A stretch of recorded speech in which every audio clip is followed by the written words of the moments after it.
मी आता सांगितलं की लहानपणापासून त्यांना सामाजिक, शैक्षणिक, धार्मिक आणि राजकीय व सांस्कृतिक कार्यामध्ये आवड आहे आणि 18 वर्षाच्या अगोदर त्या मुलीसोबत राजेश भाऊंनी लग्न केलं। ही मुलगीसुद्धा मला वाटते आपल्या कळमेश्वर तालुक्यातील मोहबा येथीलच आहे। त्यांच्या सासऱ्याचं नाव आहे अरविंदजी बोडके। त्यांनी अनेक कार्य केले, त्यांनी स्वतः अनेक पुस्तक लिहिले, ते स्वतः लेखक आहेत। आपल्या आता आपण इथे समजा 25 लोक असेल, आपल्या घरचे तर पुस्तक जमा केले तर जेवढे पुस्तकं होतील त्याच्या 100 पट पुस्तकं त्यांच्या सासऱ्याच्या घरी आहे। म्हणजे असं समजा लायब्ररी त्यांच्या घरी आहे, त्यांच्या सासऱ्याच्या। विद्वान व्यक्ती आहेत, माझे अगदी जवळचे संबंध त्यांच्यासोबत आले, अनेक व्याख्यानं त्यांचे झाले आहेत आणि संपूर्ण नागपूर जिल्ह्यामध्येच नाही तर संपूर्ण महाराष्ट्रामध्ये त्यांना अरविंद बोडके म्हणून ओळखत नाही तर अरविंद माळी म्हणून ओळखतात। तर धन्यवाद सातपुतेजी, महासागर पेपरचे जिल्हा प्रतिनिधी,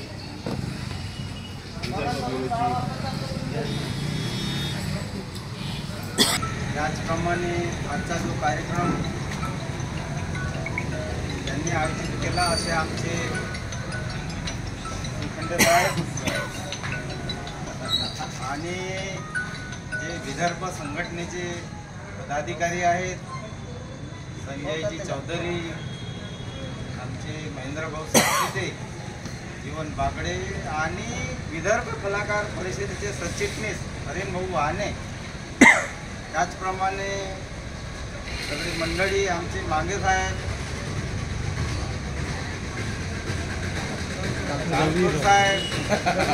सर्व पदाधिकारी, आता नाव तर मला काही येत नाही, हे सगळे उपस्थित झाले या कार्यक्रमाला। प्रत्येकाने का होईना पण चांगला कार्यक्रम आयोजित केला, त्याबद्दल मी सर्वांचे अभिनंदन करतो। प्रश्न असा आहे की संजयजी श्रीखंडे, राजेश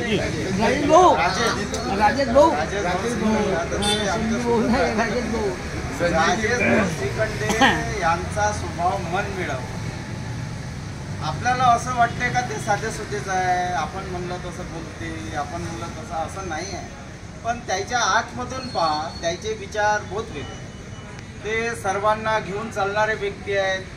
त्यांच्या मनामध्ये कोणताही जातीभेद नाही, कोणताही पक्षपात नाही, कोणती पार्टी नाही। त्यांच्या मनामध्ये जो विचार आला की मला निवडणुकीला राहायचं, काही विचारायची गरज नाही कोणाला, पण ते स्वतः सक्षम आहे। त्यांना जे आवडते, नाही मला असं करायचं आहे आणि मला इतक्या लोकांचा साथ पाहिजे, तर ते स्वतः सक्षम आहेत, प्रत्येकाशी मिळून मिसळून वागून। आणि त्यांच्या स्वभावामध्ये अहंकार नाही, त्यांच्या स्वभावामध्ये टेटसपणा नाही, गर्व नाही, घमंड नाही आणि एक मनमिळावू स्वभाव। आमचंही असं मत आहे, माझंही असं मत आहे, मी त्यांच्या पत्रकारितेच्या माध्यमातून बातम्या छापल्या आहे की या माणसाला आपण निवडणुकीमध्ये समोर जाण्याकरिता प्राधान्य द्यावं, अशी माझी इच्छा आहे। आणि त्यांचा काही विषय असा आहे की आपण विधानसभा नाही पण नगरपालिकेमध्ये आपल्याला सहकार्य आवश्यक आहे, असे त्यांचे विचार आहे। तर आपण सगळे तन मन धनानं किंवा आचार विचारानं आपण जर त्याच्या मागे राहिलो तर राजेश भाऊ श्रीखंडे एक या नगर परिषदेचे नगराध्यक्ष बनू शकतात, असं मी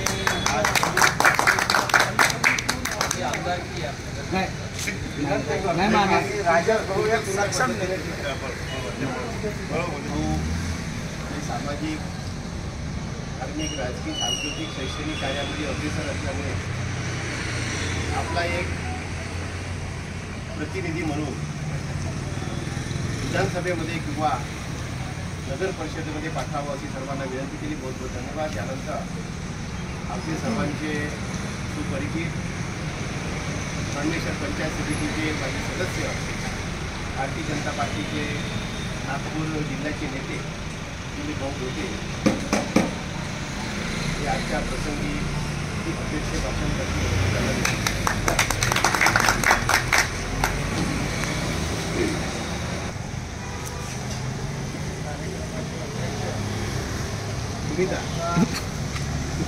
अध्यक्ष तुम्ही तुम्ही जा. नाही लग्नाच्या वाढदिवसानिमित्त आज आपण हे या ठिकाणी आयोजन केलेलं आहे. या मुलीच्या आयोजनाला आमचे दुसरे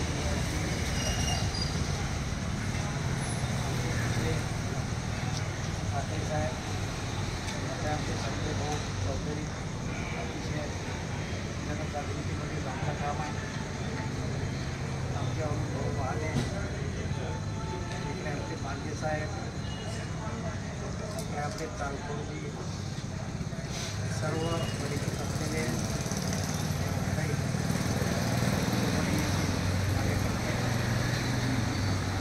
त्यांच्या अंगांना लग्नाच्या वाढदिवसाला उपस्थित असे राहते. माझी भाऊ लग्नाला 18 वर्ष झाली. 35व्या वर्षी लग्न झालं असेल तर काही झालं 35व्या वर्षी झालं असेल तर झालं 45. बरोबर आहे ना? 50 वर्ष तुमचे 45 वर्ष कारण का तुमच्या सौभाग्यवतीने सेवा केली म्हणून तुमचा चेहरा मला दिसून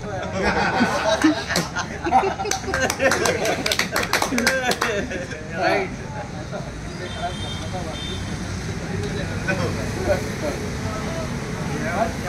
चांगली जोडी एवढे वर्ष पुन्हा तुमची चांगली जोडी टिकवा या सर्वांना आशा शुभेच्छा आहे की नाही.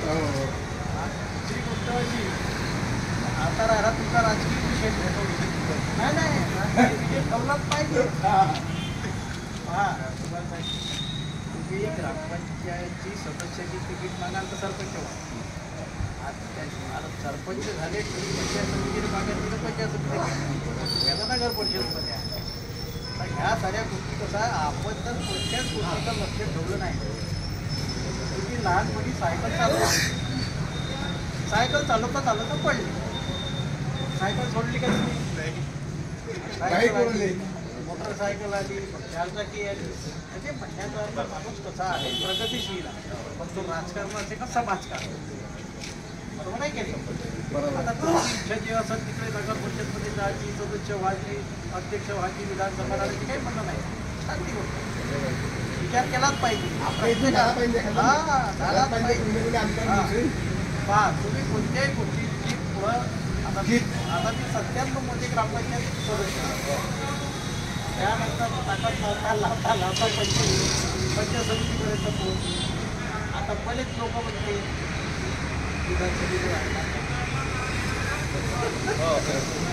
सावनेर विधानसभा पाहिजे तर साली 140 फूट आहे आणि 5 फूट 4 इंच. समजा त्या शेट्यावरून खालचं पडला तर काय होईल? 4 महिने झाला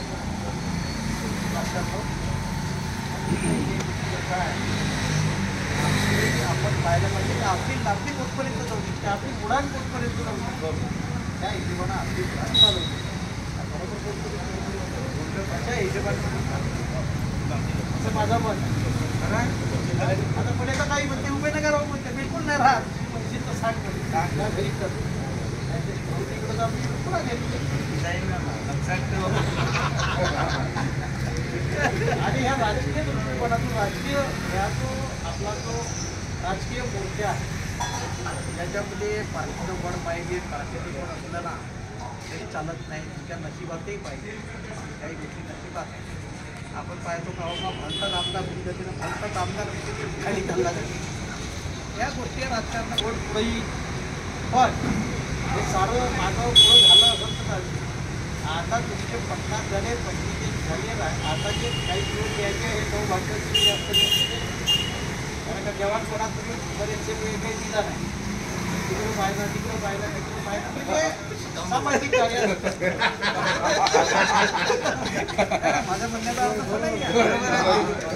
मग एक पत्रकारिता असेल, अजून काही काम असेल, शेती असेल, नोकरी असेल, पंजाब तर ह्याच्यामध्ये लक्ष दिलं. आता इकडे लक्ष द्या कारण का वय आता निष्ठ झालं, 18 झाले लग्न आली.